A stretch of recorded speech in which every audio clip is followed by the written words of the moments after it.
gipahambog ni Lord kay Satanas. Niana si Satanas na ay nangalagad ra man na siya nimo kay imo nga gipanalanginan. I hope dili tay nga no. Nga nangalagad lang ta sa Ginoo kay panalanginan ta. Kinangalagad ta sa Ginoo because it is our right ato ni siyang katungod nga mga lagad ta Ginoo kay nga naman itawag kag anak sa Dios. Okay? Imong right nga mo alagad ka sa imong amahan sa langit kay ikaw anak kaniya. Okay? So si Lord sa panahon nga gibagyo ang kinabuhi ni Lord aw ni ni Job is sa dihang naubos ingon pa magani ang asawa ni Job nga balikasan ng imong Dios ug kamatay. Okay? Pero ang nahitabo wala ni ana si Job. Unsay gingon ni Job? Dawat lang bang ka og maayong mga butang pero mga dili maayong butang dili mo kay dawat. Di ba? Sa atong kinabuhi Israel, gusto lang ta always na gitawag nato nga nindot. Kasabay ganahan og bati, di ba dili? It's like mismo kita di taga nagbati, di ba? Gusto na itong mahitabo is hayahay lang. Pero dili na amo ang life. Kaya nga naman, sulti pa ni Paul sa Book of Romans, chapter 5, nga ang pagsulay mo ay maghahatag kanibog mula hutay ka. So, ang pagsulay mo ay mo build sa imong karakter. Mo ay mold kanimo. So, manay purpose. You need to look beyond. Ayaw lantawa ang pagsulay, lantawa ang unahan sa pagsulay. There is good. Okay? Kaya naman, ang pagsulay makabuild sa imong karakter. Ako pa nang ni Paul sa Book of Romans chapter 5. So, sa isa itong kinabuhi, gusto tag smooth. Pero si Lord, yang purpose, nga nung maagitag bagyo sa kinabuhi, tungod kay gusto niyang mapugain ang pagtuo kung unsa siya. Ningon pag-ais sa 1 Peter, nasa diin ang atong pagtuo sama siya og bulawan. Kinahanglan siyang muagi og kalayo ug mailhan kung unsa kaligon imong pagtuo. Kung tinuod ba gyud siya nga pagtuo. Amen. So si Lord kita sa kahimtang nato ug si Lord ray makapakalma sa atong sitwasyon karon. Di ba? Natay mga struggle karon sa ating mundo. Nasa diin is lisod di mo kanon dako na gid kay di nga pagsulay ba. Okay? Pero si Lord wala niya gimis ang opportunity nga magpakita og milagro sa atong kinabuhi, magpakita kung unsa siya man sa atong gialagaran. He is always there. Okay, naa siya kanunay.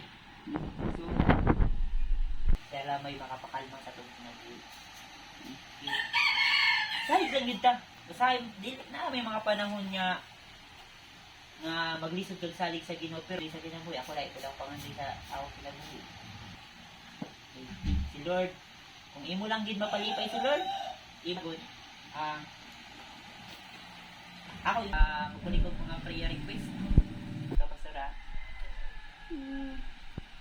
Akong kuan. Maabot niyo lang. Yes.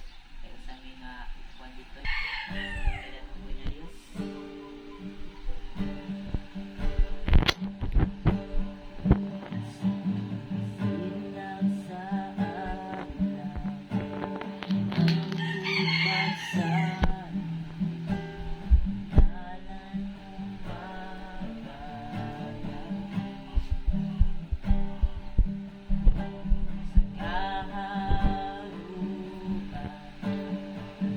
Sa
Diyos, Lord, magapaubos diha sa imong tiilan ng mga Lord. Salamat kaayo sa imong pagkamaayo sa among mga kinabuhi.